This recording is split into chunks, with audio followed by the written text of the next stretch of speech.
The two sisters worked hard to save money and bought an apartment thinking they were about to start a happy life, but little did they know that the home they worked so hard to purchase was actually a haunted house.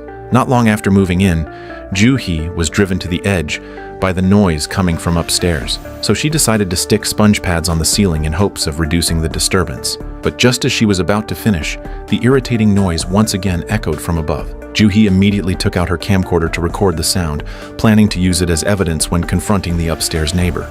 Yet in the next second, a strange grinding noise came from the balcony. Suddenly the phone rang, and she casually placed the camcorder on the table, pointing right toward the balcony. But on the other end of the line, no one spoke. Then, with a loud crash from upstairs, the lights in the house suddenly went out. Just as she was puzzled, the lights quickly returned to normal. Hearing the noise upstairs continue, she could no longer bear it and prepared to go upstairs to argue with them. She had no idea that at that moment, a woman's shadow was on the balcony, and the strange grinding sound rang out once again. And just like that, Joo-hee disappeared. 4 days later, the company noticed Joo-hee had not come to work, so they called the police, who soon contacted her sister Joo-young. Because Joo-young had been staying at the company dormitory due to long hours of overtime, she had not been in touch with her sister for quite some time. When she returned home, she found a note stuck on the door, reminding them not to make noise inside the house. Soon after, Joo-young walked into the apartment and found the living room in complete disarray, and her sister's bedroom a total mess. She was furious at the sight and immediately tried calling her sister, only to find the phone switched off. She recalled how her sister had complained about the constant noise from upstairs, but because Joo-young had hearing problems and could not hear anything without a hearing aid, she had never understood Joo-hee's breakdown. She even said that since they had already bought the apartment, they should adapt to it no matter what, which left Joo-hee speechless. Joo-young began to suspect her sister's disappearance might be related to the noise, so she went to Joo-hee's workplace to ask her closest colleague Ki-hoon about the situation. Ki-hoon said that whenever he spoke with Joo-hee on the phone, she would always ask if he could hear strange noises, but he had never heard anything at all. Later, Joo-young returned home and found her sister's phone, but it was dead and turned off. This struck her as very strange because her sister usually carried her phone everywhere she went, but now it had been left behind at home. She prepared to charge the phone to see if she could find any clues, but when she bent down to pick up the charging cable from the floor, she unexpectedly noticed a large moldy stain on the ground. Before she could react, a knock came at the door.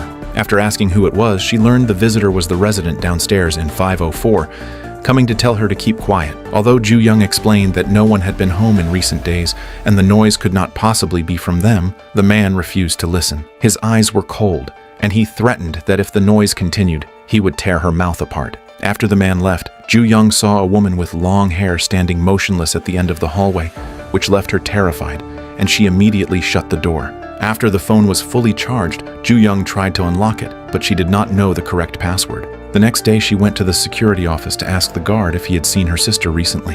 The guard said that some time ago Joo-hee had come to complain about the noise, but he had not seen her for quite a while. When Joo-young mentioned the resident in 504 saying that he was always disturbing them, the guard explained that Jung-sim, the resident of 504, had also been troubled by the noise, and asked her to understand. He casually added that because the apartment was number 604, the neighbors would pay extra attention. Just as the guard was about to explain what had happened in 604 before, a woman hurried over to report a foul smell coming from the basement, asking him to check it immediately. When the guard opened the basement door, a wave of stench surged out. He explained that since 10 years ago, some inconsiderate residents had been throwing garbage there, and over time it piled up to the mess it had become. To stop the residents, the guard said he had locked the basement door, but some still threw garbage inside through the window for convenience. Cleaning it up would cost hundreds of millions of won, and since no one wanted to pay, the matter was left unresolved. A few days later, Joo-young quit her job and moved back home so she would have more time to search for her sister. That day also happened to be her birthday. Looking at the table full of kimchi, she could not help but think of her sister. Joo-hee knew Joo-young loved kimchi, so every birthday she would make plenty for her, but this year, there was no Joo-hee to share it with. At that moment, Joo-young thought of something and decided to try her birthday as the password to unlock her sister's phone. To her surprise, it worked. When she opened it, she found many recordings. She randomly clicked one, but after only 2 seconds, a loud crash rang in her ears. Because she was wearing her hearing aid, she could not tell whether the sound came from upstairs or from the phone. Later, she went back to the bedroom and continued listening. She heard her sister's voice full of complaints and realized how desperate Joo-hee had been at the time. Then she heard what seemed to be another person's voice in the recordings, though she could never make out what was being said.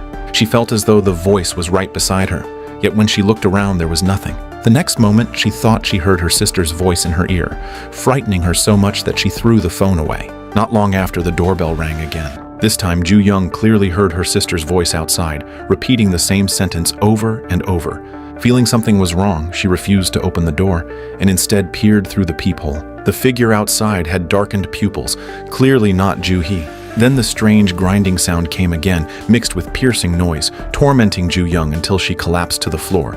The next second, she suddenly woke from sleep, but she still could not tell if what had just happened was a dream or reality. Soon after, Ki-hoon came to see Ju Young.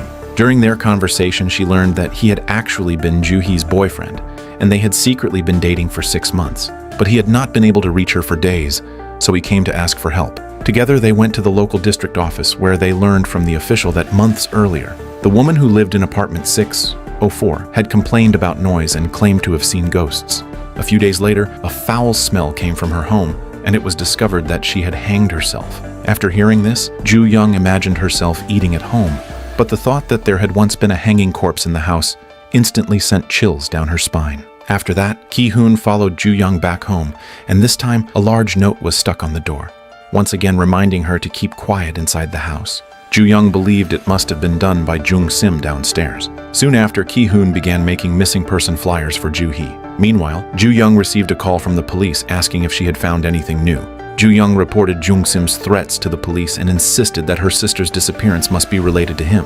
But without evidence, the police could not arrest Jung Sim. From the police, she learned that there was a surveillance camera near the apartment, but after checking, they found that her sister had never left the building. Ju Young believed that since her sister's phone and wallet were still at home and she had never gone out, she must have been hidden inside Jung Sim's apartment, so she begged the police to investigate him more thoroughly. But the police could not rely only on suspicion. Without proof, they had no right to search Jung Sim's home. Not long after, the doorbell rang, and the visitor was none other than Jung Sim. Ki-hoon stepped forward to confront him, while Ju Young hid to watch secretly. When Ki-hoon opened the door, Jung Sim saw it was a man and immediately changed his expression, but still glanced inside, clearly aware that Ju Young was home. He then asked them to please stay quiet, and without another word, he turned and left. Back at the door of 504, Jung Sim took out a hidden knife, as if the pressure from the noise had driven him to the brink of madness. Soon after, Ju Young started posting her sister's missing person flyers everywhere and noticed a young boy staring at the basement window. Curious, she crouched down to check as well. The boy soon stood up and left, so Ju Young used her flashlight to take a closer look.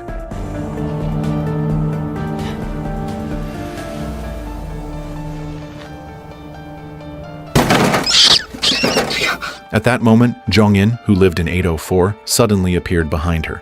She warned Ju Young not to spread missing person flyers in the complex, because this year there was a redevelopment vote, and the head of the residence committee would never allow any scandals. If the area became tainted with rumors, the redevelopment approval would be in jeopardy, and housing prices would plummet. Back at home, Ju Young stared blankly at her sister's missing person flyer. Then the door lock suddenly clicked open, and to her shock, it was Ju Hee who had been missing for days.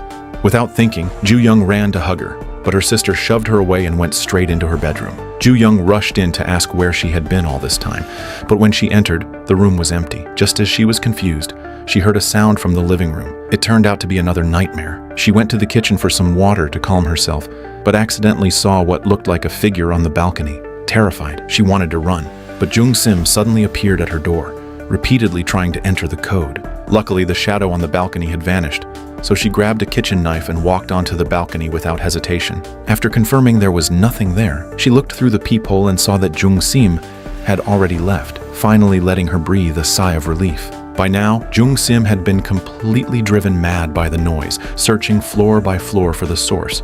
He soon lost patience, shouting angrily in the hallway. As he turned, he suddenly noticed someone staring at him from the upper corner of a door. At that moment, the motion sensor light switched on and he turned to look more closely. He ran while glancing back until he accidentally smashed through glass and fell to his death. The next morning, Ju Young heard police sirens and rushed downstairs, only to see that the dead man was Jung Sim.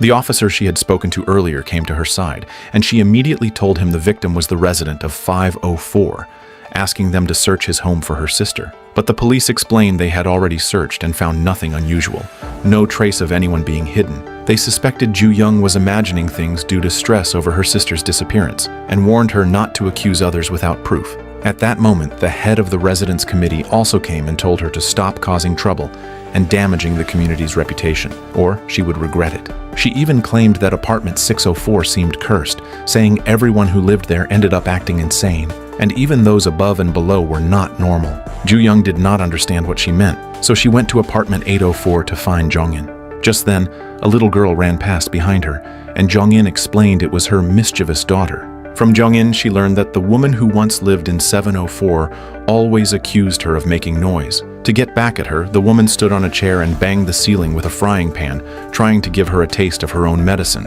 But the noise disturbed the man living in 604 at the time, and in his rage, he stormed into 704 and attacked the woman with a hammer. When he realized what he had done, he fled, but the woman did not die immediately. In her final moments, she kept pounding on the walls and floor for help, while the sound of grinding teeth kept coming from her mouth. The neighbors all dismissed it as just noise and ignored it. When her body was discovered, the residents, afraid redevelopment approval would fail, all agreed to keep silent. From that day, the man in 604 disappeared, and no one knew where he went. Ju Young then asked Jong-in, who lived in 704 now, saying strange noises came from there daily, but Jong-in told her the place had been empty ever since the woman's death. Ju Young was stunned. When she got home, she found another note stuck on her door, which shocked her even more. She had always thought it was Jung Sim from 504 who left the notes, but now that Jung Sim was dead, it meant someone else was behind them. This time, however, the paper was blank. When she tore it down, she found words carved into the door with blood, cursing her to go to hell. The next day, Ju Young once again posted her sister's missing person flyers around the complex. At the same time, the redevelopment meeting was being held, and the head of the residence committee tried to show her kindness by expressing condolences for Jung Sim. But as Ju Young walked through the crowd, she noticed one of her sister's flyers trampled underfoot, and a mix of sorrow and anger burned inside her like a lit fuse, leaving her trembling.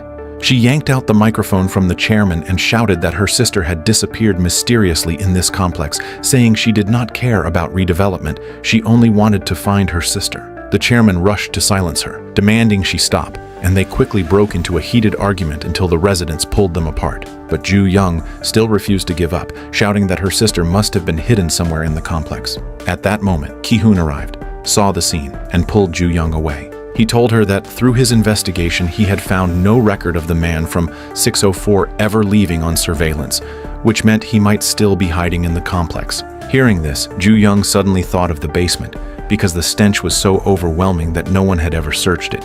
So they gathered their courage and went into the basement, splitting up to search through the piles of garbage. At this moment, Ki-hoon searched while filming with his camcorder and unexpectedly discovered a shadow in the corner. He tried hard to calm himself, then took out his phone to confirm again, and saw that the figure lying on the ground was the man from 604.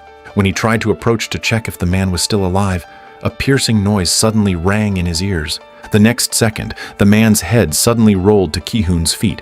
Meanwhile, Ju Young found nothing and went to meet up with Ki-hoon, but she noticed that something seemed off about him. She wanted to take a closer look, but an unbearable shrieking noise struck her ears. Then she saw Ki-hoon's body twitch suddenly, and she nervously stepped back 2 paces. The next second, Ki-hoon rushed at Ju Young and knocked her to the ground. No matter how much she called his name, there was no response. His eyes were now filled with murderous intent, as if he had been possessed. At that moment, Ju Young grabbed a stone nearby and struck Ki-hoon on the head, finally escaping with her life. She quickly climbed up the ladder, but Ki-hoon grabbed her legs from behind. At this critical moment, the head of the residence committee suddenly appeared and saved Ju Young. When she woke up, she found herself in the property office, her wounds already bandaged, and was shocked to learn that the one who saved her was the head of the residence committee. The head of the residence committee explained that she had happened to pass by the basement, saw Ju Young, and helped her, and that the police had already been called to investigate the basement. Ju Young's attitude also began to change, and she soon started talking with the head of the residence committee. She mentioned that in the entire complex so far she had only seen 2 children. One was the head's son, and the other was Jong-in's daughter from 804. But the head showed an expression of disbelief after hearing this. Realizing the truth, Ju Young was stunned because she clearly remembered seeing a little girl in Jong-in's home. At that moment, Ju Young received a call from the police. When she arrived at the basement door, she was horrified to learn that Ki-hoon was already dead. She told the police that she had once seen an iron door in the basement and suspected her sister might be trapped inside. but the police said they had already searched and found no such door. The police believed that Ju Young's trauma had driven her into a mental breakdown, and they sternly warned her not to enter the basement again. But Ju Young was unwilling to give up any chance. So she went into the basement alone. Inside, she discovered her sister's camcorder. One of the videos showed Ju Hee entering 804, where several vibration machines were set up, clearly revealing that the noise had been created by Jong-in. The video also captured some eerie and terrifying scenes, showing Jong-in using her mother's tone of voice, speaking to someone. But in the video, aside from Jong-in, no one else could be seen. 있잖아. 옛날 아랫집 아줌마처럼 엄마가 콱 죽여버리면 되니까. Hearing this, Ju Hee instantly realized how dangerous Jong-in was, but it was already too late to escape. Jong-in pushed Ju Hee to the ground and smashed a cup against her head.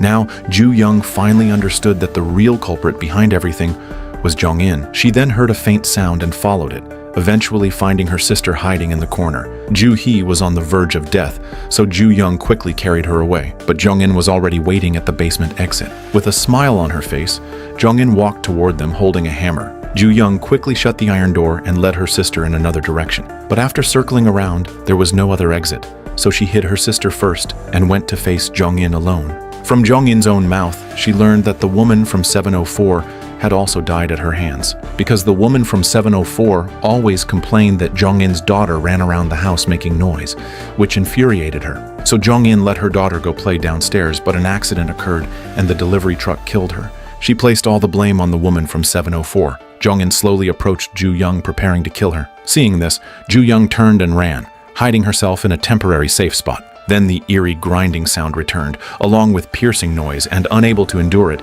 Ju Young quickly removed her hearing aid, leaving the world silent. But in the next second, Jong-in suddenly appeared in front of her. In the end, Ju Young was struck on the back by Jong-in's hammer and fell to the ground.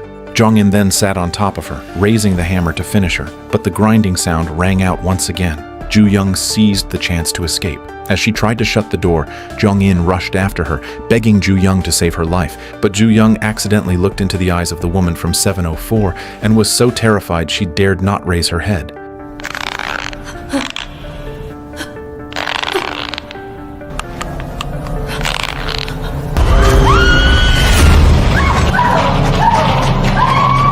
In the end, she chose not to save Jong-in and slammed the iron door shut. Just like the woman from 704, Jong-in began pounding the iron door with her hands, trying to draw attention, but it was all in vain, for the other residents would only dismiss it as noise. Finally, Ju Young left the basement with her sister. Days later, a new neighbor who had moved into 704 came with gifts to visit Ju Young. 안녕하세요. 혼자 사세요?